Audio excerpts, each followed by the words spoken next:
Como mínimo en tres ocasiones los varones tenían que subir a Jerusalén a adorar.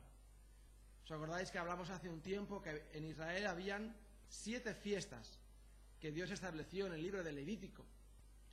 7 fiestas que tenían que cumplirse cada año y cada fiesta tenía un significado. Pues en 3 ocasiones tenían que subir todos los varones de Israel a adorar. Y cuando subían a adorar a Jerusalén, pues cuando se juntaban en grupos, solían cantar estos salmos. No desde el principio, porque obviamente todos estos salmos, pues muchos los escribió David o después de la época de David, pero sí que acostumbraban a cantar estos salmos. Y estaban escritos para estas ocasiones. Por esto este salmo empieza diciendo: yo me alegré con los que me decían, a la casa de Jehová iremos. Habían 3 fiestas en las cuales tenían que subir a adorar. La primera de ellas era la fiesta de los panes sin levadura. Lo leemos en Éxodo capítulo 13, versículos del 1 al 10. La levadura significa el pecado. La levadura en la Biblia, cuando leemos en algún pasaje de las Escrituras que habla acerca de la levadura, normalmente se está refiriendo al pecado. Por eso el Señor decía a sus discípulos: guardaos de la levadura de los fariseos. No es que los fariseos tenían una tienda de levadura y no podían comprar de esa marca. Levadura fariseo. No. Sino que estaba hablando de la doctrina, porque era mala. No era correcta. Estaba adulterada. Egipto simboliza el mundo en la Biblia. Y los israelitas salieron de Egipto. Y si os acordáis, la noche anterior de salir de Egipto celebraron ¿qué fiesta? La Pascua. La Pascua. El 14 del mes de Nisán. El 14 del primer mes del año para ellos. Y al día siguiente, el día 15, celebraban la fiesta de los panes sin levadura. Porque tuvieron que salir de Egipto deprisa. No tuvieron tiempo para que la masa se leudara. Hoy en día vamos a la tienda a comprar levadura, ni siquiera compramos levadura a veces, ya el pan viene hecho, y si compras quizás el pan sin hacer, lo pones en el horno y se hace solo. No le añades todos los ingredientes. Pero para hacer la levadura, utilizaban una parte de la masa del pan y la ponían aparte y dejaban que se leudara y después la mezclaban, y entonces el pan cogía esa forma y cogía ese volumen. Y quizás sabéis más de esto, pues podríais hablar mejor que yo. Yo lo he leído y lo expreso de una forma que quizás no es la mejor, pero es así. Y como no tuvieron tiempo de preparar esa masa especial para hacer un pan con levadura, hicieron pan sin levadura. Fue así por esa prisa que tuvieron, pero tiene su significado también, porque en la Biblia la levadura es el pecado. Y ellos salieron de Egipto, del mundo del pecado, y fueron llamados a ser una nación santa, sin pecado. Y el Señor les dio que hicieran esta fiesta sin levadura. Y aún hoy la celebran y hacen una especie de juego para los niños, porque tienen que buscar la levadura de la casa. Porque no puede haber levadura en ninguna estancia de Israel, así lo puso el Señor en su palabra. No podía haber levadura en ningún sitio de Israel, en ninguna tienda, en ningún lugar. No podían guardar la levadura para después de la fiesta. No podía haber nada de levadura. Imaginaos el significado tan profundo y lo estricto que fue el Señor para esta enseñanza. No podía haber ningún pecado oculto. No podía haber nada guardado en ningún sitio. Todo tenía que desaparecer. Toda la levadura tenía que desaparecer. La quemaban. La levadura que tenían la quemaban. No pasa nada, no, es levadura, no pasa nada, es pan. No. Dios especificó bien esto para hacer esta enseñanza. También simboliza a Cristo sacrificado por nosotros sin ningún pecado. No había ningún pecado en Cristo, en ningún momento de su vida se podía acusar a Cristo de ningún pecado. No tenía tacha en ningún momento. Tú y yo podemos portarnos bien durante cierto rato y durante cierta época de nuestra vida, quizás una semana, un mes, un tiempo, la gente puede reconocer que nos hemos comportado correctamente, pero perfectamente no. Sin mancha, sin ninguna cosa que nos puedan echar a la cara, no. Aunque nadie lo haya visto, lo haya sabido, Dios lo sabe y Dios lo ha visto. Dice que Quien dice que no tiene pecado miente. Todos somos pecadores y todos tenemos pecado nosotros.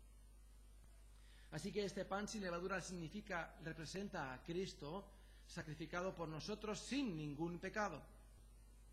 En ningún momento hubo pecado en él, ni se halló pecado en él. Y como en la última cena dijo en Mateo 26, y solemos recordar cada primer domingo de mes, el Señor dijo: tomad, esto es mi cuerpo, la noche que fue entregado, que por vosotros es partido. Desde ese momento ya estaba marcando, ya estaba indicando esa fiesta de los panes sin levadura, el cuerpo del Señor Jesucristo. Otra fiesta que era imprescindible, que todos los hombres como mínimo debían de subir a adorar a Jerusalén, era la fiesta solemne de las semanas, o la fiesta de Pentecostés. La leemos en Levítico 23, del 15 al 16, que era 50 días después de la fiesta de las primicias. Ahora estamos nombrando diferentes fiestas, vamos a hacer un pequeño momento, una pequeña pausa, y vamos a decir las fiestas que habían. 7 habían establecidas en Levítico 23. La fiesta de la Pascua, que ya la hemos nombrado, la fiesta de los panes sin levadura, que era al día siguiente, la fiesta de las primicias, que era al primer día después de la semana, o sea, al domingo siguiente, para ponerlo en idioma occidental, idioma nuestro, de la fiesta de los panes sin levadura. El primer día de la semana después, o sea, si caía en miércoles, o en martes, o en lunes, la fiesta de los panes sin levadura. Al siguiente domingo se celebraba la fiesta de las primicias, que representa la resurrección de Cristo, el día que resucitó el Señor. Después de esta fiesta de las primicias venía el día de Pentecostés, la cuarta fiesta.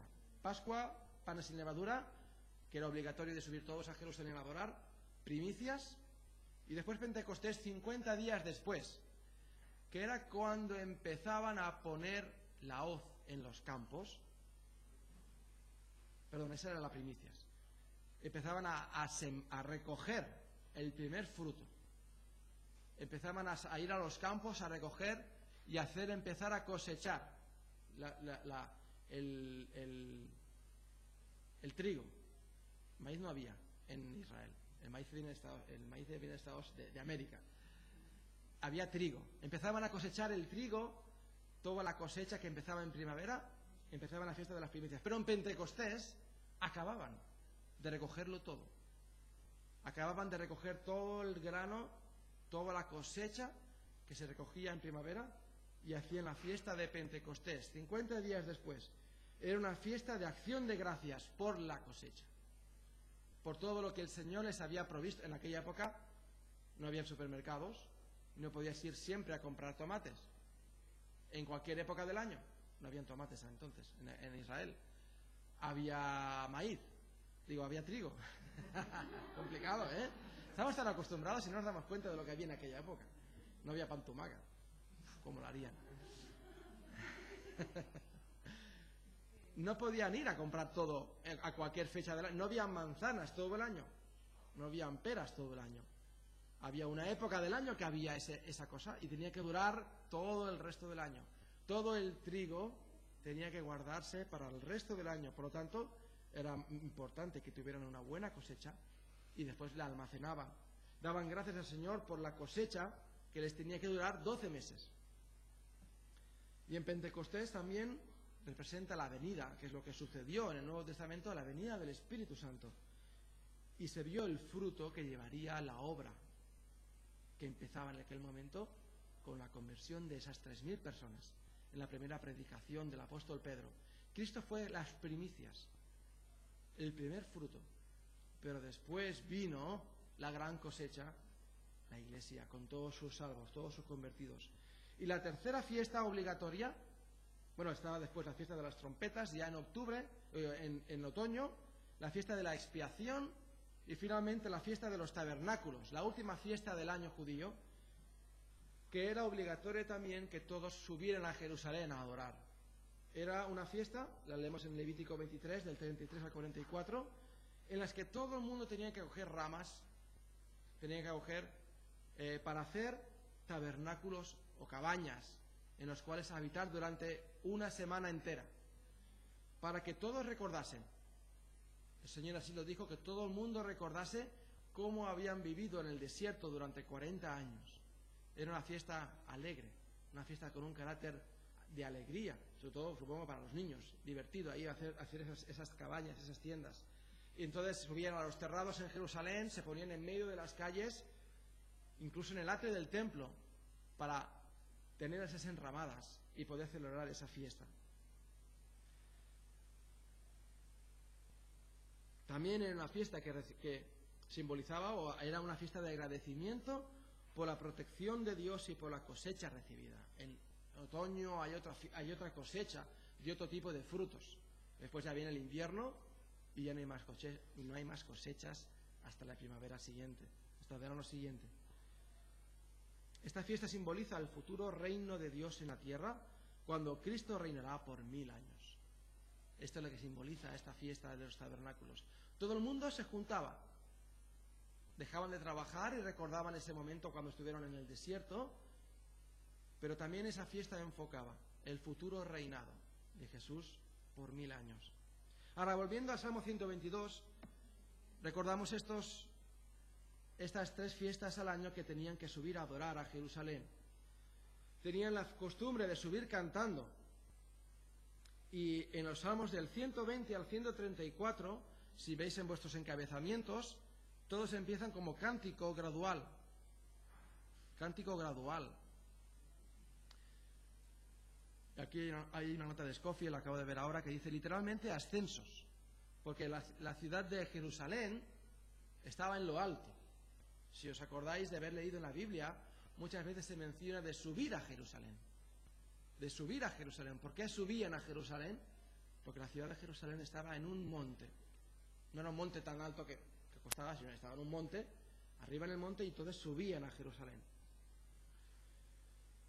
Entonces este salmo se puede dividir en tres partes, así tal como está escrito aquí.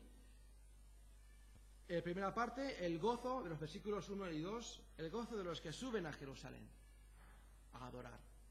El gozo de los que suben a Jerusalén.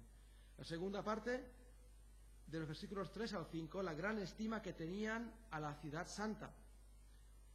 Y la tercera parte, de versículos de 6 hasta el final, el versículo 9, la preocupación por la ciudad y por sus habitantes. Aunque Jerusalén era la capital y el centro de alabanza de Israel, donde estaba el templo, ¿desde cuándo estuvo el templo en Israel, en Jerusalén? ¿Desde cuándo? ¿Desde cuándo estuvo el templo en Jerusalén? Desde Salomón. Antes no iban a Jerusalén a adorar. En el tiempo de los jueces leemos que el tabernáculo, no existía el templo, un edificio hecho de piedra, existía todavía el tabernáculo que Dios mandó hacer en el desierto, estaba en Silo, en otra ciudad, en otro lugar. Pero David estableció allí su reino, y la capital de su reino la conquistó él, y allí estableció su reino. Y después, más tarde, aunque David intentó hacer el templo, el Señor le dijo: no, tú no me construirás el templo porque tus manos están manchadas de sangre. Salomón le construyó el templo al Señor, y ya lo hemos leído no hace mucho. He mencionado acerca de cuando dedicaron ese templo al Señor, como la gloria de Dios descendió allí y santificaron el templo, y fue dedicado para la gloria del Señor, para hacer allí los sacrificios, y era el centro de adoración. No todo el mundo vivía en Jerusalén. Cuando hablamos de Israel, no solamente existía Jerusalén. Israel iba desde la ciudad de Dan hasta en el norte, hasta Beerseba al sur de Judá, en el desierto casi. Había muchas ciudades que habían allí, y cada ciudad tenía sus habitantes, ciudades, aldeas, pueblos y estaba todo lleno de israelitas. No vivían todos en Jerusalén, aunque Jerusalén era el centro de adoración, donde estaba el templo, y en cierta manera era el termómetro espiritual de Israel. Allí estaba el rey, aunque las tribus después se dividieron, las tribus del sur, el reino de Judá, y las tribus del norte, que pusieron la capital en Damasco, ¿verdad? Samaria, eso. Muy bien, Marta. Estuvieron en Samaria. Pero la ciudad de Jerusalén era el símbolo nacional. Era la capital del reino, era la representación del país al resto de naciones. Hoy en día es muy normal que todos los países tengan embajadores, tengan embajadas en todos los países del mundo. En aquella época quizás no era tan apropiado, no era tan común, pero sí que había mucha relación entre reyes. ¿Y dónde iban? A la capital. Cuando había alguna relación, algún comercio importante entre naciones, ¿dónde iban? A la capital. Por lo tanto, las capitales eran lugares importantes. Y era el termómetro espiritual de la nación de Israel. Tal como estaba Jerusalén espiritualmente, así estaba el resto de la nación. Ahora, hay varios elementos que podemos aplicarnos aquí, para nosotros en nuestros días. Primero de ellos es muy obvio, muy claro, está en el versículo 1, que dice: yo me alegré con los que me decían, a la casa de Jehová iremos. Y obviamente es muy fácil traspasar estas palabras a la iglesia. Yo me alegré con los que me decían, vamos a la iglesia a adorar al Señor. Muy fácil de traspasar, no hay que ser demasiado inteligente para ello.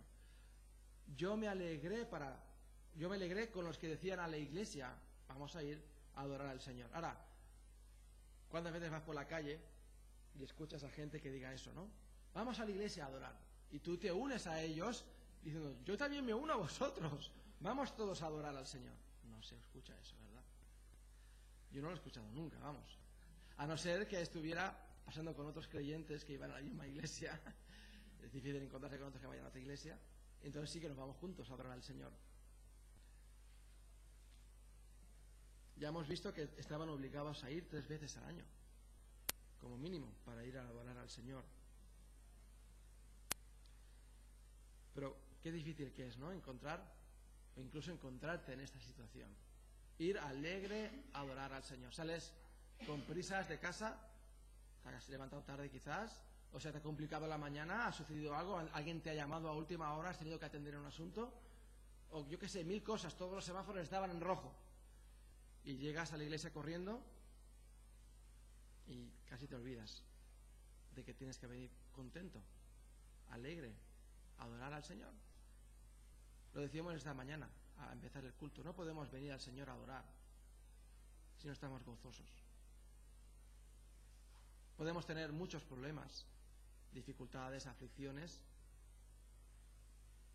pero cuando pensamos que el Señor está en control de toda la situación, cuando pensamos y nos acordamos de que el Señor es soberano sobre todas las cosas, eso debe alentar nuestro corazón, eso debe confortar nuestros corazones.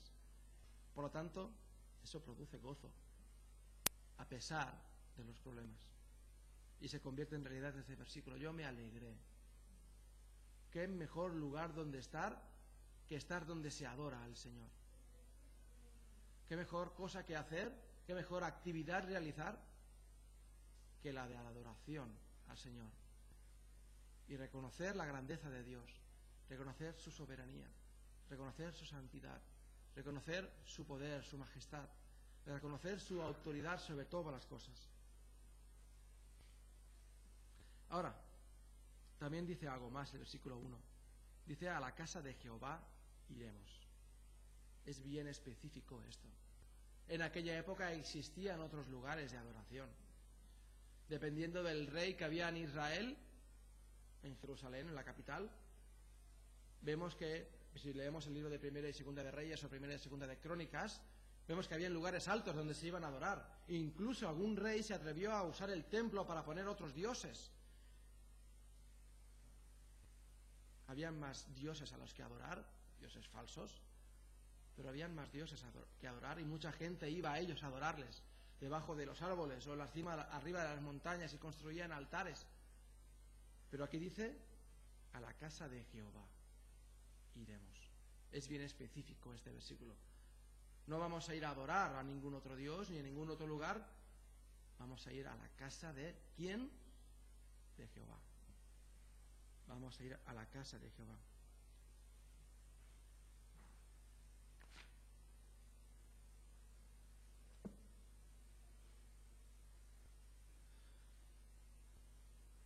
Este versículo también es un poco profético, o nos lleva un poco a la profecía, porque antes ya he mencionado que no escucho a nadie por la calle decir, vamos a la casa de Jehová a adorarlo. Vamos a una iglesia a buscar un lugar donde podamos adorar a Dios. Vamos a juntarnos un grupo de personas para adorar a Dios por lo que Él es, por lo que Él ha hecho. Qué hermosa es la creación. Tenemos que adorar a Dios por lo que Él ha hecho. Pero, si vamos al libro de Isaías, capítulo 2,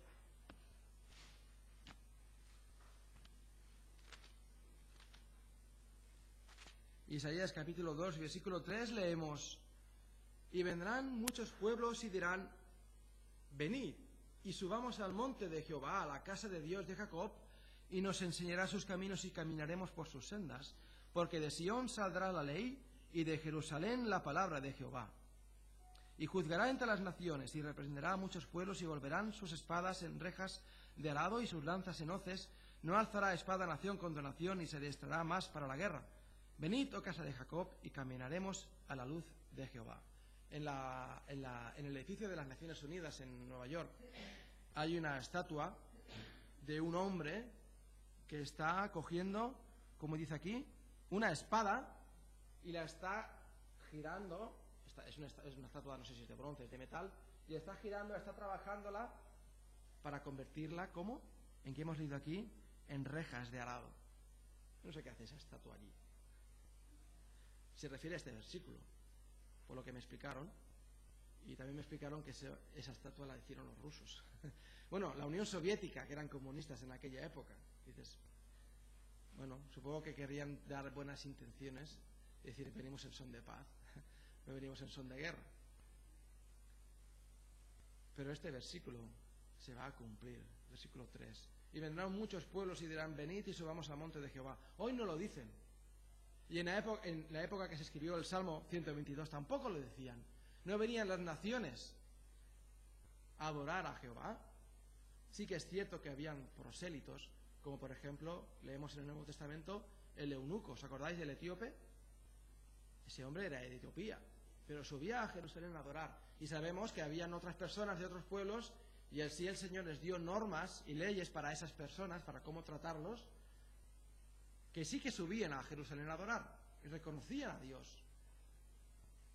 Pero llegará un día en el que las naciones, precisamente en la época del milenio, cuando el Señor establezca su reino en la tierra, subirán a Jerusalén a adorar. Y dirán: venid, juntémonos, vayamos a adorar a la casa de Jehová, para escuchar su palabra y para que Él imponga su justicia sobre las naciones. Aún falta por cumplirse esta profecía, pero se cumplirá un día. Y este versículo que hemos leído se cumplirá en toda su totalidad. Ahora se cumple solamente en aquellos pocos. Dice: yo me alegré con los que decían. No sé cuántos eran, pero algunos lo decían. Llegará un día en que se cumpla con todos los pueblos. Versículo 2 también nos dice que dice: nuestros pies estuvieron dentro de tus puertas, oh Jerusalén. ¿Estuvieron dónde? Dentro de sus puertas. Es muy bonito decir: yo me alegro también, vamos juntos a adorar. Pero no van a adorar. O se quedan solamente en las palabras. Se quedan solamente en la intención. ¿Cuánta gente no está en el umbral, en la puerta, en la antesala de la salvación, y ven entrar gozosos a todos los que se arrepienten de sus pecados a la iglesia, al cuerpo de Cristo? Entran alegres porque se ven salvos y ven el gozo que hay, porque lo escuchan, están cerca, lo están viendo en la iglesia, en el cuerpo de Cristo, los que realmente se han convertido, se han arrepentido de sus pecados y han aceptado a Cristo como Salvador. ¿Cuánta gente no hay que lo está viendo? Y se gozan, porque están viendo gente que se quiere, que se ama, que se respeta, que han cambiado sus vidas. Y a la gente le gusta ver cosas bonitas, ¿no es cierto? ¿Cuántas veces, a la gente le gusta ver noticias agradables? El otro día leí en una noticia de un chico que se quedó en coma, creo que era en Hong Kong, no sé, no me acuerdo dónde era, en Hong Kong, y él era inglés y su novia se quedó allí en Hong Kong, y se quedó tan mal y tuvieron que mandarlo de vuelta a Londres, a Inglaterra, y estuvo 5 meses en coma. Y un día, pues escuchando, la madre le insistía a la novia, porque tuvo que volver a su tierra porque se le acabó el visado, y la madre le decía, llámale y habla con él por teléfono. Y un día que ella la llamó a él, su novia, se despertó del coma. Su novia le estaba preguntando cosas, no sé qué le preguntó, y él le respondió sí, sí. Y se despertó del coma. Son noticias bonitas, a la gente le gusta ver estas noticias. A la gente le gusta ver cosas alegres. Por lo tanto, a la gente le gusta ver gente que se ama, congregaciones de iglesias en las cuales hay amor. Como se nos ha dicho aquí muchas veces, que yo veo aquí que os amáis. A la gente le gusta ver eso.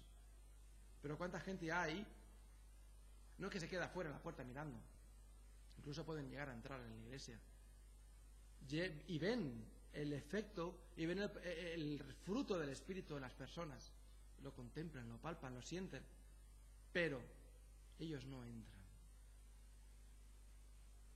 Dice, yo me alegré con los que subían a Jerusalén a adorar. Y ellos se iban alegrando también. Pero no entraban en la ciudad a adorar. ¿Cuántos no hay, verdad? Y no han entrado. No han reconocido su situación de pecadores. Y han entrado, se han entregado por completo a Cristo. Por lo tanto, se han quedado en la primera parte del versículo, pero no en la siguiente. Y no han entrado. Dice, nuestros pies, dice, estuvieron dentro de Jerusalén. Tuvo la intención de ir a adorar. Y subió a adorar y subió alegre con todos los que subían a adorar a Dios. Iban a hacer lo que tenían que hacer. Es lo único que el hombre puede hacer. Adorar a su Dios, al Creador y al Salvador del mundo. Y entraron en Jerusalén y fueron al templo, hicieron sus sacrificios, obedecieron la ley y entregaron su corazón al Señor. Pero hay otros que no entran y se quedan en las puertas. No es una puerta física como la que hemos dicho, ¿no? No es que no entran en la iglesia, sino es una puerta espiritual. Y el Señor dijo en el Evangelio de Juan, capítulo 10, yo soy la puerta de las ovejas. El que por mí entrare, será salvo.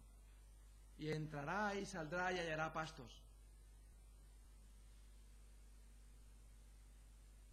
Cuando formas parte de la iglesia, debes identificarte con ella y obedecer al Señor. Los versículos 3 y 4 nos habla acerca de la hermosura de la ciudad de Jerusalén. Jerusalén se ha edificado como una ciudad que está bien unida entre sí. Y si nos podemos preguntar cuál es la ciudad más hermosa de España, pues vendrá un bilbaíno y te dirán, no, Bilbao. Y si viene un valenciano te dirán, no, Valencia, che. Y si viene un, no sé, de Segovia, de Toledo, de tantas ciudades, de Córdoba, de Sevilla, no, mi ciudad. Todos saben que es Barcelona, ¿no? Cada uno tira por su propio sitio, por su propio pueblo. No, como este sitio no hay ninguno. Bueno, será para ti. Es de tu perspectiva. Pero la ciudad de Jerusalén tenía algo especial. No vamos a entrar ahora si era la más hermosa de todas, si no sé qué, si no sé cuántos. Obviamente para un judío la ciudad de Jerusalén era muy importante. Dice aquí, está bien unida entre sí. Se ha edificado como una ciudad que está bien unida entre sí. Y ya les gustaría a los diseñadores, a los arquitectos y a los delineantes, al señor Sardá cuando diseñó el Eixample, pues él se estrujó el cerebro de hacer la mejor forma para que todos los ciudadanos de la ciudad tuvieran cerca el lugar de trabajo, el lugar de comprar, el lugar de ocio, todo al lado, en la manzana. Esa era su idea principal, menos mal que no fue. Solo se quedó en el dibujito. Y cada uno tenía su... Pero aquí dice, se ha edificado como una ciudad que está bien unida entre sí. Si tú ves un plano de una ciudad, pues hay una parte más rica, una parte más pobre, una parte con los edificios más bonitos, edificios más humildes. Y hay como ciertos como parches, ¿verdad? Pero también aquí nos está hablando acerca de lo que es el cuerpo de Cristo. Todo lo que hace Dios, lo que hace el Señor es perfecto. Es bueno en gran manera, como leemos en el libro de Génesis. Y vio que era bueno en gran manera. Lo hace el Señor. Si yo construyo algo, puede ser bonito, puede ser horrible, puede ser útil, porque tiene su utilidad, es práctico, pero decir que es bueno en gran manera como todo lo que dice el Señor, solamente lo puede hacer el Señor, pero todo lo que Él hace es bueno, y Él ha hecho la iglesia. Él ha creado la iglesia, y mirad aquí lo que se dice, bien unida entre sí. Y eso es lo que el Señor quiere que sea en la iglesia, que esté bien unida entre sí. El hombre hace sus alianzas e intenta hacer sus pactos y sus historias, pero la iglesia está unida entre sí a Cristo. A Cristo. Ese es el vínculo que nos une. No nos unen nuestros pactos, ni siquiera nuestros credos o nuestras creencias, nuestros principios que tenemos. Hay iglesias bautistas, hay iglesias evangélicas, hay iglesias de asamblea de hermanos. Han habido muchos tipos de iglesias que se han regido por diferentes tipos de normas. Pero ¿qué es lo que nos une? Cristo. Eso es lo que nos une, es Cristo. Ese es nuestro común denominador. El kit de la cuestión no es solo la unión. Somos hermanos y tenemos que estar unidos. No es solamente es el kit de la cuestión ese. Es que tenemos que estar unidos en Cristo. Todos los que estamos unidos en Cristo, estamos unidos entre nosotros. Aquellos que no están unidos en Cristo, no podemos estar unidos con ellos, por mucho que se llaman iglesia, por mucho que se llaman hermanos, porque no están unidos a Cristo. Pero aquellos que están unidos a Cristo, podemos tener relación con ellos, podemos tener comunión con ellos, porque Cristo es nuestra comunión. En Cristo podemos tener comunión. El Señor oró por nosotros en Juan capítulo 17. ¿Y qué es lo que pidió en Juan 17? Unión. Juan 17, versículo 20.